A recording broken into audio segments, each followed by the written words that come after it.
Ayan, ito yung post niya tungkol kay Bantag. Laila de Lima. Babasahin ko na lang po, Sabi niya, "Where is Bantag?" Uy, hinahanap. Hindi, pogi kasi to si Bantag. Oy, Bantag, hinahanap ka ni de Lima. May tanong ako sa iyo, DJ Bantag. Tanong lang to, DJ Bantag, huwag ka magagalit, ha? Anong type mo sa babae, DJ Bantag? Hinahanap ka ni de Lima. Where is Bantag? Sabi niya. Who is hiding, cuddling, and protecting him? Hindi ako! Sino daw ang nagtatago kay Bantag? Kung magkakabintangan na naman yan. Baka tamaan na naman ng lintig ang Banateros Brothers. Balita ko, ididimanda pa nito si Mokay. Ito si Dalima. Si Moka at si Banateros Brothers. Sino kaya pinaparinggan niya? Sino ang nagtatago at nagpoprotekta kay Bantag? Find him. Aba? Palautos pala ito si Dilima. Hoy, hanapin nyo raw si Bantag, sabi niya. Ang daming alam niyan.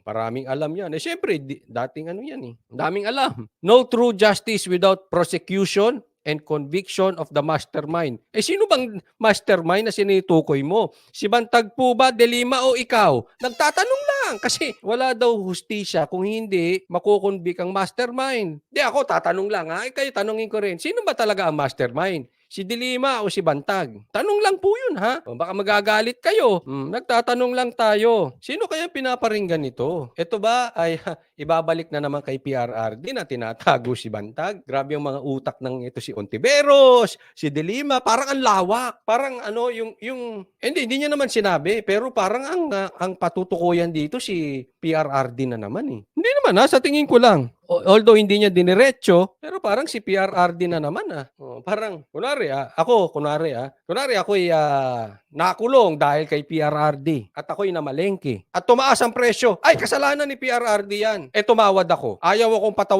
patawarin ng palengke, nung suki ko. Ay, si PRRD yan. Kasalanan niya yan eh. Kinokontra talaga ako niyan. Parang lahat na lang ng bagay patungkol kay PRRD. alam mo, parang sinasabi ni Dilima, mahina kang nilalang boying. Kasi hanapin siya, find him, pautos. Inuutusan kayo.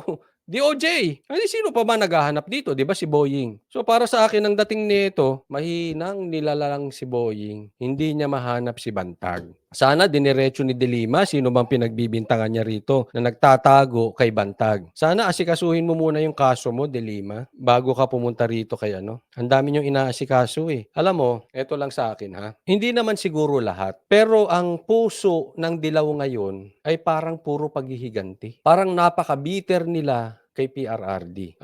Sana wag kayo masyadong bitter. Yan lang payo ko sa inyo, mga Dilawan, kasi nagagaya ng mga supporters ninyo eh. Alam niyo yung mga supporters ninyo, napaka-ampalaya, napaka-bitter. Yung matagal na yung kaso, balik-balikan pa. Tulad nitong kay Dilima, balik-balikan pa itong pati kay Bantag, concern siya. Itong kay Ontiveros, naging concern naman siya kay Kibuloy, balik-balikan niya pa. Napaka-ampalaya, napaka-bitter po ng mga Dilawan ngayon. Hindi ko alam kung dahil yan ay sa tawag ng sawsaw, gusto na maging relevant in preparation for 2028. Sabi nga ni Sarah, in your ambition, don't be tambaluslos. Kasi kung yan ay sa ngalan ng ambisyon nyo sa 2028, napakaaga pa po. Napakaaga na ilathala ninyo sa buong bansa ng buong Pilipino, sa buong bansa, ang inyong kabiter, ang inyong kaampalaya. Alam mo sila, puro nakikita ko, in my opinion puro paghihiganti. Dilima, kung ikaw ay makawala, okay na yan. And make sure kung gusto mo maghiganti, sana sa paraan ng may ebidensya.